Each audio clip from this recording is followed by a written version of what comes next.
Hello పిల్లలు. ఎలా ఉన్నారు? ఈరోజు ఇంకొక కథతోటి మీ ముందుకొచ్చాను. ఈరోజు నేను చెప్పబోయే కథ ఏంటంటే, బాల గణేష్ చిన్నప్పుడు కథ. చిన్నప్పుడు గణేష్ కూడా మీ అందరిలాగే చాలా అల్లరి చేసేవాడట. చిన్నప్పుడంటే ఎప్పుడు 3, 4 ఏళ్ళు ఉన్నప్పుడనమాట. బాగా అల్లరి పనులు చేస్తూ, కొంచెం విసిగిస్తూ ఉండేవాడట.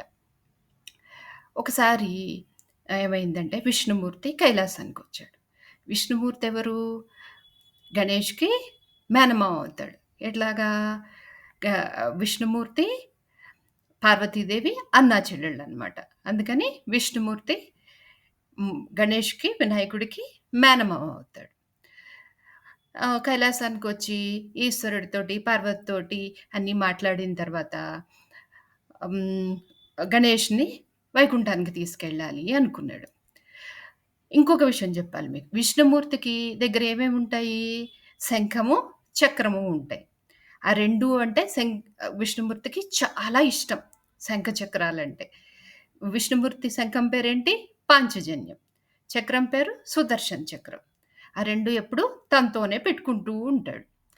సో, ఆ 2 పట్టుకొనే వస్తూ ఉంటాడు కదా! ఎక్కడున్నా మనం చూసినప్పుడు విష్ణుమూర్తి దగ్గర శంఖం, చక్రం ఉంటాయి కదా!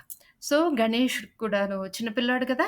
ఆ 2 చూడగానే చాలా ఆశ్చర్యంగా, వింతగా అనిపించిందనమాట. ఎప్పుడూ చూడనివి చూస్తే చిన్న పిల్లలు అలాగే అనుకుంటూ ఉంటారు కదా! శంఖం, చక్రం చూసి ఇలా వింతగా చూస్తూ ఉన్నాడు. సరే, మేనమామ కదా! ఎంతో ముద్దుగా ఉన్న వినాయకుడిని, సరే వైకుంఠానికొచ్చి కొన్ని రోజులుండు, నాతో పాటు రా అని పిలిచాడు. మేనమామ అంటే అంతే ముద్దుగా తల్లి, తండ్రి ఎంత ముద్దుగా చూస్తారో అంతే ముద్దుగా చూస్తారు కదా! ఇంకొకటి పెద్దవాళ్ళు ఇంకొకటంటారు. మేనమామ ముద్దు, మేలైన ముద్దు. అంటే తల్లి, తండ్రి తర్వాత మేనమామకు కూడా అంతే ముద్దుంటుంది. మన మావయ్యకి, అత్తయ్యకి వాళ్ళకి అనమాట. సరే, వైకుంఠానికి వినాయకుడిని తీసుకెళ్ళాడు. తీసుకెళ్ళిన తర్వాత ఆ శంఖ చక్రాల్ని ఆశ్చర్యంగా చూస్తూ ఉన్నాడు గదా! చిన్న పిల్లాడు గదా! వినాయకుడు ఏం చేశాడు, ఊరికే కూర్చోకుండా ఆ చక్రాన్ని మింగేశాడు. విష్ణుమూర్తి ఏదో పని చేసుకుంటూ ఉంటే చక్రాన్ని మింగేసి ఉక్కిరిబిక్కిరి అయిపోతున్నాడు. ఉక్కిరిబిక్కిరి అయిపోతుంటే విష్ణుమూర్తి చూసి హఠాత్తుగా ఆహ్, ఏం చేయాలి? ఇప్పుడు సాధారణంగా మనం ఉక్కిరిబిక్కిరి అయిపోతుంటే మన పెద్దవాళ్ళు ఏం చేస్తారు? మనని ఏదో ఒకటి డిస్ట్రాక్ట్ చేసే విషయాలు, లేకపోతే కొంచెం గట్టిగా అరవడము, ఇది డిస్ట్రాక్ట్ చేస్తే ఊపిరి తీసుకోగలుగుతారు. అందుకని ఏం చేశాడు విష్ణుమూర్తి, వినాయకుడిని డిస్ట్రాక్ట్ చేయాలని చెప్పి గుంజిళ్ళు తీయడం మొదలుపెట్టాడు. గుంజిళ్ళు తీస్తుంటే ఇంత పెద్దగా ఉన్న హీరోయిక్ వర్షిప్ ఉన్న విష్ణుమూర్తి తన ముందు గుంజిళ్ళు చేస్తుంటే వినాయకుడికి నవ్వొచ్చి ఆ గొంతులో ఉన్న చక్రం బయటకొచ్చేసింది. హమ్మయ్య! అనుకుని సరే, ఆ రోజు అయిపోయింది, ఆడుకుంటున్నాడు. మళ్ళీ కైలాసం వెళ్ళే రోజొచ్చింది. ఈసారి ఏం చేశాడు, విష్ణుమూర్తి చూడకుండా శంఖాన్ని దాచిపెట్టుకొని కైలాసానికెళ్ళిపోయాడు. విష్ణుమూర్తికి శంఖం, చక్రం అంటే చాలా ఇష్టం గదా! ఇంక శంఖం ఏమైంది? ఏమైంది? అని చెప్పి అంతా వెతుక్కుంటూ ఉన్నాడు. ఎంత వెతికినా కనిపించలేదు. సరే, ఇలా ఆలోచిస్తూ ఉంటే ఎక్కడో దూరం నుంచి శంఖం వాయిస్తున్న శబ్దం వినిపిచ్చింది విష్ణుమూర్తికి.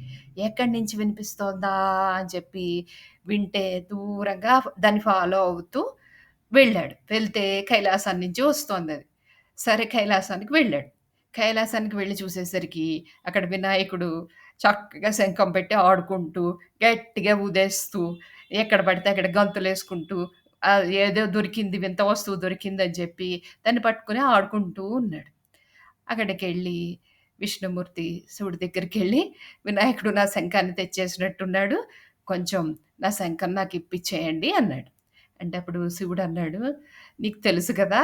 వాడు తెలివైన వాడే గానీ, చాలా అల్లరివాడు. ఇప్పుడు మరి నేనడిగినా గూడా వాడంత తొందరగా ఏమి ఇచ్చేయడు. నువ్వో పని చెయి, వాడిని నెమ్మదిగా, ముద్దుగా సాటిస్ఫై చేసేలాగా వినాయకుడికి చేయాల్సిన ఆరాధనంతా చేస్తే, కుడుములు, ఉండ్రాళ్ళు అన్నీ పెట్టి ముద్దుగా చేస్తే వాడే ఇచ్చేస్తాడు" అన్నాడు. అంతే, విష్ణుమూర్తి ఏం చేశాడు, అంత భక్తిగా, ఇంత నేను గొప్పవాడిని, నేనెందుకు అలా ముద్దు చేయాలి, ఏ అవసరం లేని పనులన్నీ చేయాలి అనుకోకుండా వినాయకుడిని యథావిధిగా పూజలు చేశాడు. పూజ చేస్తే అప్పుడు వినాయకుడు చాలా హ్యాపీగా ఫీలయ్యి తన చేత, "ఇదిగో మావయ్య, క్షమించు. నేను ప్రపంచానికి ఒకటి నీ యొక్క గొప్పతనం చూపించడానికే ఇలా చేశాను.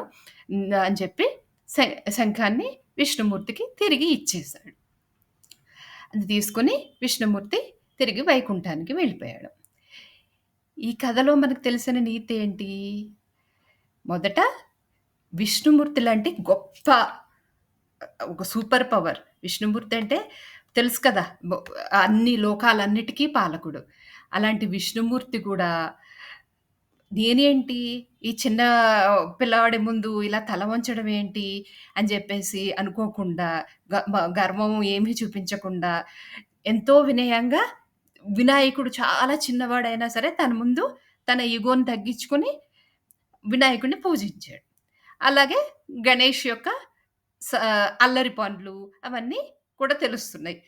ఇవన్నీ ఫస్ట్ మనం తెలుసుకోవాల్సిన విషయం ఏంటంటే, విష్ణుమూర్తి లాంటి జగద్రక్షకుడే తన గర్వాన్ని విడిచి గణేషుడిని ఆరాధించాడు కాబట్టి, మనం గూడా మన ఇగోని తగ్గించుకొని, అవసరమైన చోట తగ్గి ఉండడంలో తప్పు లేదు. తెలిసిందా పిల్లలు? మరొక కథతోటి రేపు మళ్ళీ కలుసుకుందాం. బాయ్.